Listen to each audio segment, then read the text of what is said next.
سوال ہے، ایک صحیح حدیث میں آیا ہے کہ دجال مکے اور مدینے میں داخل نہیں ہو سکے گا، جبکہ دوسری صحیح حدیث میں آیا ہے کہ نبی صلی اللہ علیہ وسلم نے قرب قیامت میں دجال کو کعبے کا طواف کرتے ہوئے دیکھا تھا۔ ان دونوں احادیث میں تطبیق کیسے ممکن ہوگی؟ تطبیق اس میں تطبیق کہتے ہیں آپٹیمل سولوشن، یعنی دو چیزیں جو بظاہر ٹکرا رہی ہوں تو اس میں ایسا سولوشن بتایا جائے کہ دونوں چیزیں بیک وقت سیٹسفائی ہو جائیں، اس کو کہتے ہیں تطبیق۔ یہ پیورلی ایک ریلیجس ٹرم ہے جو یوز ہوتی ہے اس طرح کے معاملات کے اندر، کہ بظاہر اب ایک طرف یہ ٹھیک ہے، صحیح بخاری اور مسلم دونوں میں حدیث موجود ہے کہ نبی علیہ السلام نے فرمایا کہ جب دجال مدینہ شریف کی طرف آئے گا تو اس وقت مدینہ کے 7 دروازے ہوں گے، ہر دروازے کے اوپر 2 فرشتے مقرر ہوں گے جو حفاظت کریں گے، اسے مدینہ میں داخل نہیں ہونے دیں گے حتیٰ کہ وہ احد پہاڑ کے پیچھے جا کے اپنا قیام کرے گا، اور پھر فرشتے اسے شام کی طرف ہانک دیں گے۔ اور صحیح مسلم میں حدیث ہے کہ مکے اور مدینہ کے سوا ہر جگہ وہ داخل ہوگا، مکے اور مدینہ اس کے لیے حرام ہوگا۔ تو واقعی اب یہ تو احادیث موجود ہیں، بالکل یہ ہمارا عقیدہ ہے کہ مکہ اور مدینہ کی حفاظت ہوگی۔ تو یہ واضح احادیث ہیں کہ دجال مکے مدینہ میں داخل نہیں ہوگا، بخاری مسلم کی ہیں۔ اب یہ جو حدیث ہے نا، یہ بڑے لوگوں کو پریشان کرتی ہے کہ جی دوسری طرف بخاری مسلم میں ہے کہ نبی علیہ السلام فرماتے ہیں کہ میں نے ایک خواب دیکھا جس میں مجھے ایک بڑا خوبصورت شخص دکھایا گیا جس کے لمبے بال تھے، یعنی زلفیں تھیں، اور اس سے پانی کے قطرے ٹپک رہے تھے، اور وہ 2 شخص کے سہارے ان کے کندھے پہ ہاتھ رکھا ہوا طواف کعبہ کر رہا تھا۔ تو مجھے پوچھنے پہ فرشتوں نے بتایا کہ یہ مسیح ہیں، عیسیٰ ابن مریم، اور یہ حضور کو خواب دکھایا جا رہا تھا۔ تو ظاہر ہے کہ خواب تو وحی الہی ہے۔ سورہ صافات میں حضرت ابراہیم علیہ السلام کو جو اللہ نے خواب دکھایا تھا وہ وحی الہی تھا، اس لیے تو انہوں نے اتنی بڑی ایکٹیویٹی پرفارم کرنے کے لیے تیار ہو گئے، بیٹے کو ذبح کرنے کے لیے۔ اور بخاری مسلم دونوں میں حدیث ہے کہ خواب نبوت کا 46واں حصہ ہے، یعنی نبیوں کی وحی کا ذریعہ جو ہے، نبیوں کے خواب تو سچے ہوتے ہیں۔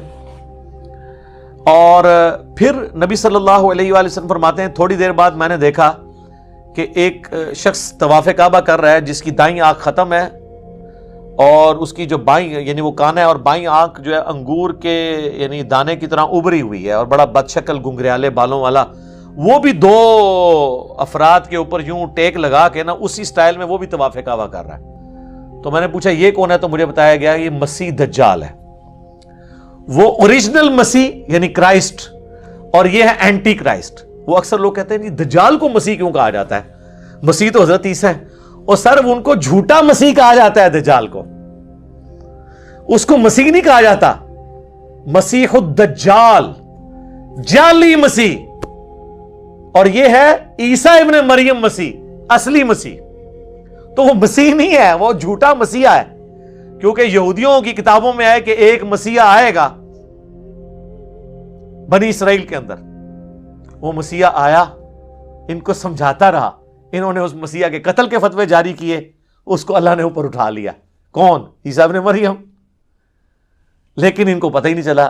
اب جب وہ دجال آئے گا نا، وہ کہیں گے اچھا یہ ہے ہمارا مسیحا، تو وہ دھوکہ کھا کے اس دجال کو عیسیٰ ابن مریم کی جگہ مسیح مان لیں گے اپنا۔ یہ نہیں ہے کہ وہ کوئی یہودی اللہ کے ماننے والے نہیں ہیں، ایسا نہیں ہوگا، وہ دھوکہ کھا جائیں گے، اور اللہ کا ان پہ یہ عذاب ہے کہ انہوں نے پیغمبروں کے ساتھ جو ہے وہ غداری کی ہے، تو اس کی سزا وہ بھگتیں گے۔ تو وہ نبی علیہ السلام کو بتایا گیا یہ مسیح دجال مسیح، دجل کہتے ہیں نا دھوکہ دینے والے کو، جعلی مسیح، اسی ہم انگلش میں اسے کہتے ہیں کرائسٹ، عیسیٰ ابن مریم کو اس کو کہتے ہیں اینٹی کرائسٹ۔ لیکن یہ واقعہ خواب کا ہے، خواب کا واقعہ تشبیہ کے طور پہ ہوتا ہے، ایکچول نہیں ہوتا۔ مثلا بخاری و مسلم دونوں میں حدیث ہے، نبی علیہ السلام فرمایا میں نے خواب میں دیکھا کہ میرے ہاتھ میں 2 سونے کے کنگن ہیں، تو میں اس کی وجہ سے بڑا پریشان ہوا، پھر میں نے اس پہ پھونک ماری تو وہ غائب ہو گئے، اور اس کی تعبیر میں نے 2 جھوٹے پیغمبروں سے کی ہے جو ظاہر ہوں گے، اور وہ حضور کی زندگی میں ظاہر ہو گئے۔ وہ مسلمہ کذاب تھا، تو دوسرا اسود، یہ 2 حضور کی زندگی میں ظاہر ہو گئے۔ اب حضور نے کبھی سونے کے کنگن پہنے ہیں زندگی میں، یا اس خواب کے بعد کبھی پہنے؟ لیکن خواب میں ایسی چیز دکھائی گئی جو تشبیہ کے طور پہ تھی. خواب ایک ڈپارٹمنٹ ہی الگ ہے.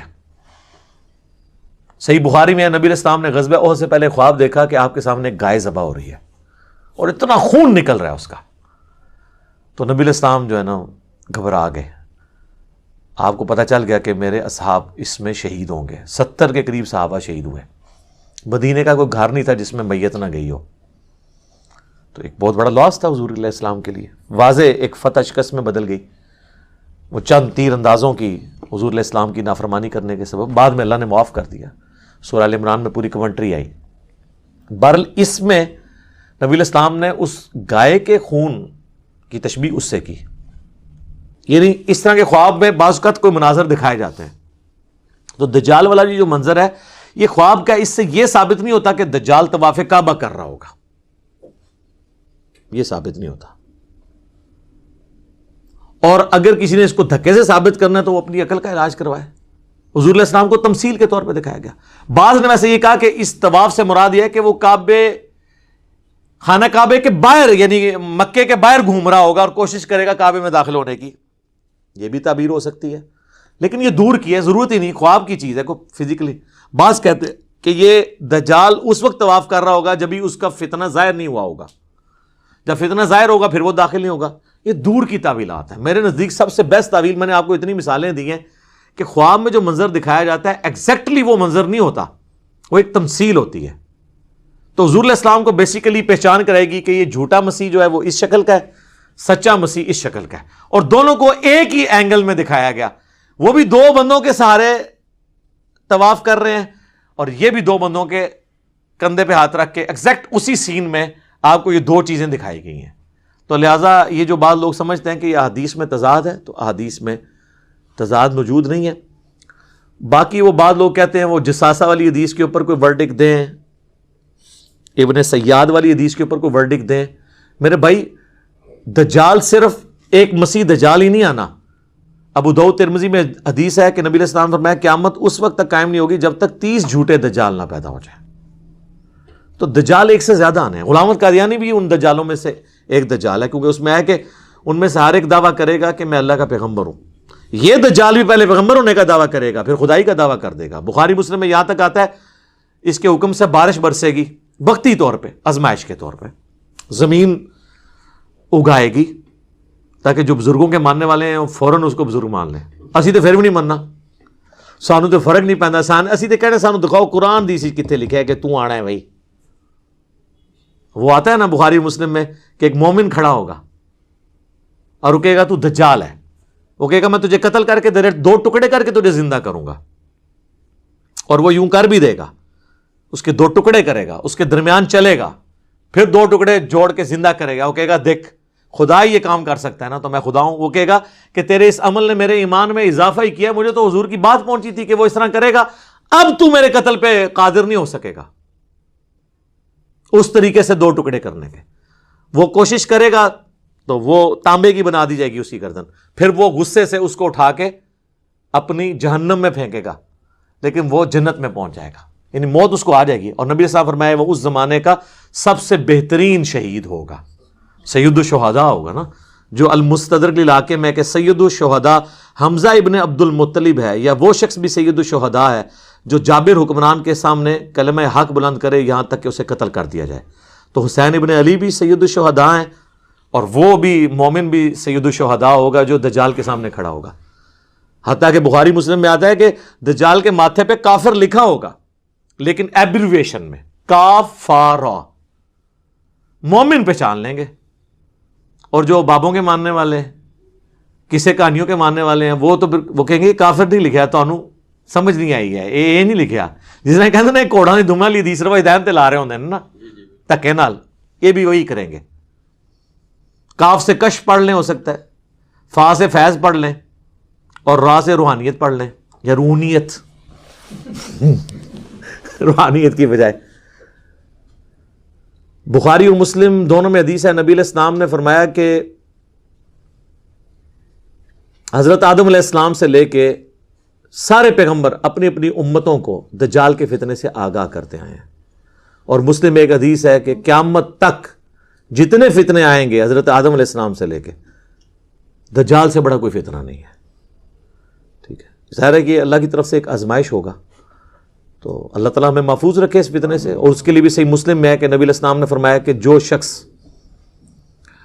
سورۃ الکہف کی پہلی 10 آیات یاد کر لے گا، اور ایک دوسری حدیث میں مسلم کی آخری 10 آیات کا بھی ذکر ہے، بہرحال پہلی 10 آیات یاد کر لیں تو وہ اس کے دجال کے فتنے سے بچ جائے گا. تو یہ آیات کوشش کریں روزانہ، نہیں تو ہفتے میں ایک دفعہ تلاوت کر لیں تاکہ یاد رہیں. باقی یہ ویڈیو شیڈیو ریکارڈ کرانا ہے جی دجال نے کدوں آنا ہے، بھئی میں تو نہیں دجال نو کٹ سکتا، جدوں آئے گا دیکھی جائے گی.